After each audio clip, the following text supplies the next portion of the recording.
from Buckeye Girls Reason Things. Are you like me? Is your front porch still have Christmas stuff on it and have birds making nests? If that's you, it's time to get this mess cleaned up. This is a Porch Refresh collaboration. The host is at Penny's Place. The co-hosts are Cozy Lifestyle with Clarissa Coward, Marilyn's How-Tos, Mary Precious Jones, Huntsville, and the Grace Life. My porch to start with. It needs a little help. We still got Christmas happening. We still got some Christmas in here live. It's got to get cleaned up. We had a bird that had a nest on that light and on my wreath. So it's got a situation all across the bottom of the door. The bad thing is they didn't build their nest very well because the eggs fell out and broke. So I got a big mess to clean up. So that's what we're starting with.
What's wrong up here?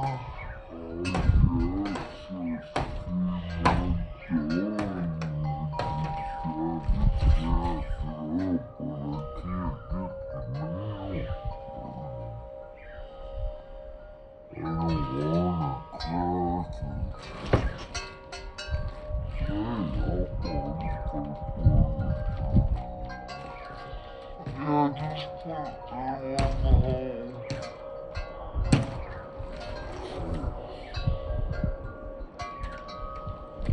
I don't think you got the right nail.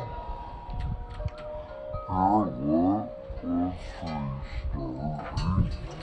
Okay, the wind has tried to take underneath of our porch off, and it started making noise, so Dad's gonna put